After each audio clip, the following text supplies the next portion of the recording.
I'm James. I'm Paul. And this is Chompers. Our little travel companion. Who's tired and will be laying down during this filming. Yep. Today we are reminded of one of our most important travel rules and lessons. True.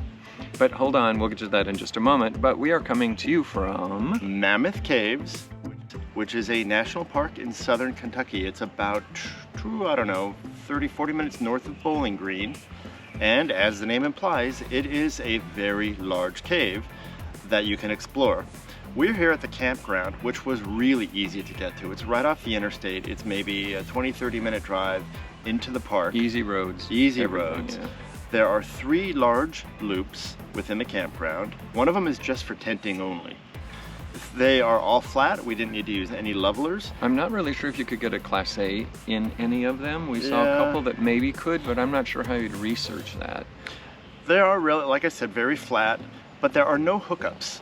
So you are boondocking here. Now there is a camp store at the front of the campground, and they have a shower house, there's a post office and a store for supplies. There's also a dump station and a water station there, which is nice. The campsite itself has a picnic table, a nice sturdy cement picnic table, and a fire ring that has a cooking grill.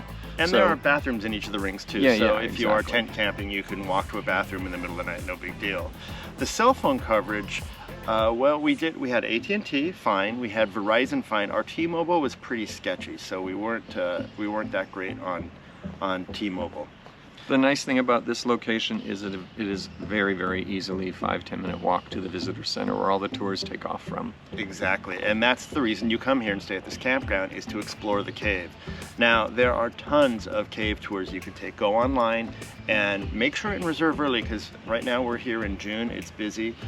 We were only able to get into one of the tours, which was the Frozen Niagra.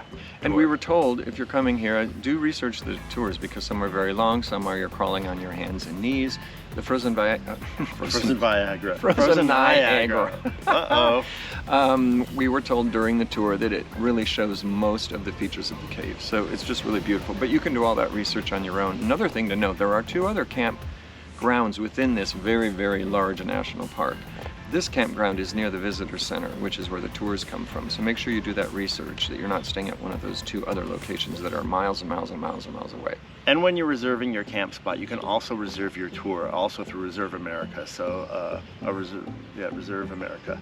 So do that at the same time, that way you're set to go. So James, what's our lesson that we learned? Well, yeah, I was going to say, the reminder of the lesson is we are leaving early.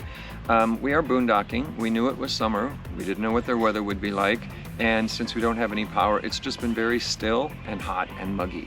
So flexibility is always a key in travel, whether it's planes, trains, or automobiles, or RVs. Maybe even that's a life lesson about expectations. You gotta be flexible. Change your expectations, let them be. There's no crisis in it. So we're leaving a day early. We're gonna find some electricity so we can have the air conditioner over the night. We are in the summer in the central south. So you just got to be flexible. Given that it's boondocking and we're at a national park, I'm going to ask you what your rating it would be for this. Weather aside, this is like an 8, easily. Oh, really? Yeah. The flexibility to get to the tours was why you come here. True. The campground is very open campsites, roomy, space between one another. So I would give this a 7.5. The sites are open, they're nice, they're level. It is a bummer that there's no hookups and all. Location is great for walking to the visitor center and doing all the things you come to the national park for. So I would say location is great, sites are great. Only bummer I would say is it's a bummer there's no hookups, because we can't stay as long as we'd like to hook up. So if you are a cave explorer, I mean, you could take some of these crazy tours, come over to visit the national park, Mammoth Cave National Park. Thank you for watching our videos. You will not be disappointed. And please remember to hit that subscribe button and hit that little bell. You will get a reminder every time that we do a video. So you got it. Until then, stay cool as you travel. Absolutely. And we'll see you next time. All right. Travel on. Thanks for watching.